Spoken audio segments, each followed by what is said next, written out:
All right, lesson 6.2 is on the law of cosines. And you want to use the law of cosines if you have to solve a side or a side triangle. Side, you don't know any of the angles. And for SAS, that's, you know the included angle, but you don't know any of the others, so you can't use a law of sines on that. So the formula for law of cosines, right here, a squared equals b squared plus c squared minus 2bc cosine a. You could also solve for b squared, or you could solve for c squared. And another kind of a handy calculation is, let's solve this first one here. We're going to solve it for cosine a. So cosine a is going to be equal, so we're going to subtract b squared and c squared from both sides, then we're going to divide by negative 2bc.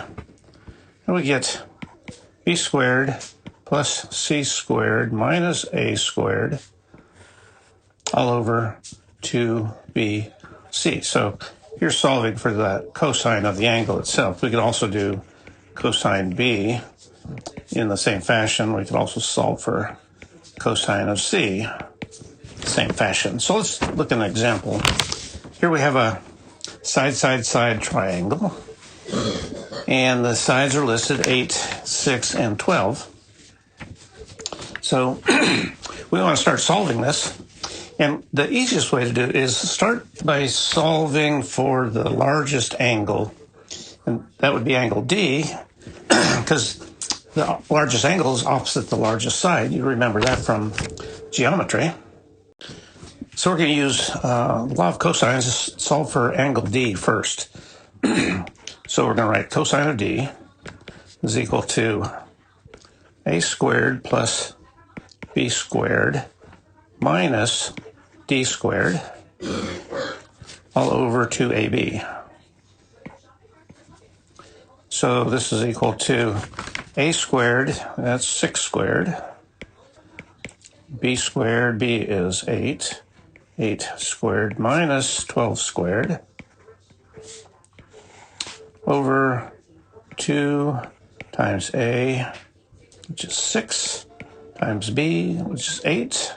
Put that in your calculator, and you get a negative 0.458. So the cosine is a negative 0.458. Well, that tells you this is going to be an obtuse angle because this is negative. So you take the arc cosine of negative 0.458, and that gives you an angle of D is equal to 117 degrees. So this is 117 degrees. Now all we have to do is find angle A and angle B. We could use the law of cosines again, or since we have at least one angle, a lot of times it's easier just to use the law of sines. So solving a law of cosines problem, you use the law of cosines once, and then you use the law of sines.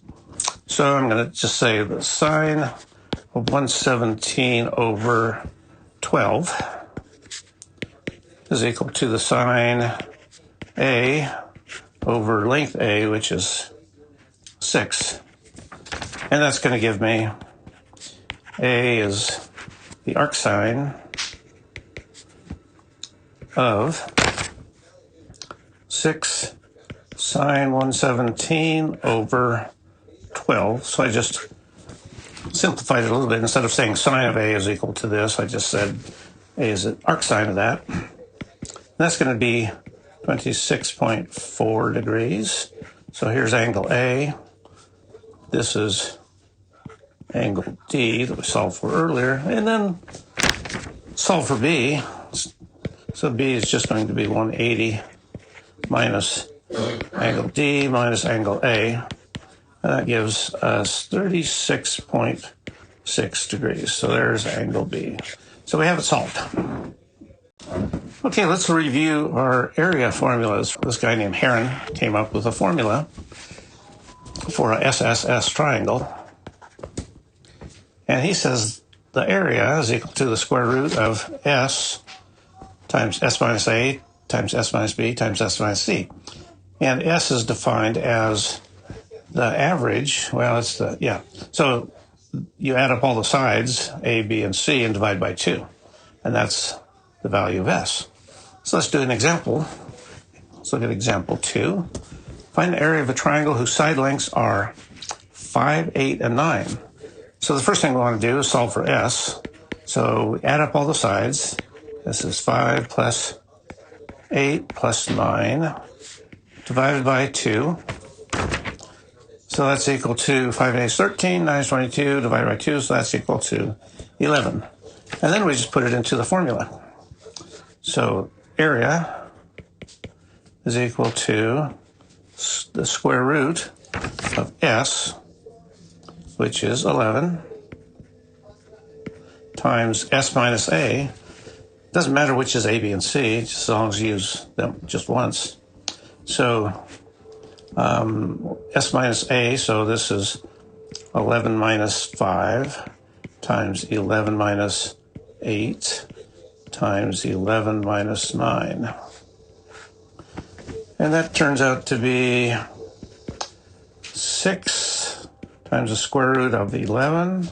If you wanted to put that in decimal, that's 19.9 square feet if the units of S are in feet, or just square units if they're not given any. So here's a convenient way to solve for the area when all you know is the sides.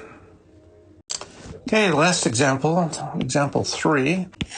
It's an application problem. I like application problems. So what we have is a softball infield, and it measures 60 feet by 60 feet. It's diamond-shaped. And the pitcher's mound is 43 feet from home plate. I want to know how far is the pitcher's mound to first base. Well, you would assume it would be 43 feet, but that would have to make the assumption that pitcher's mound is halfway between home and second base. And it looks like it is, but it's not quite. So how do we solve this? Well, we recognize that this is going to be an SAS problem. So we have a side, angle, side. And so SAS means it's a law of cosines problem. So this time we wanted to know what x is. So we're just going to set up our formula. X squared is equal to 43 squared.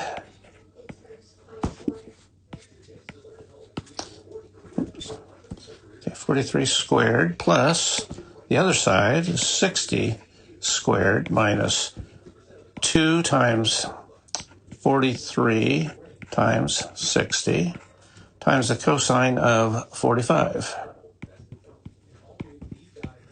So you put that into your calculator, and you get x squared is equal to 1800.329. So x is the square root of that. Square root of 1800.329. And that turns out to be pretty close to 43. It's 42.43 feet. So that's the distance between the pitcher's mound and first base. Okay, that's it for 6.2.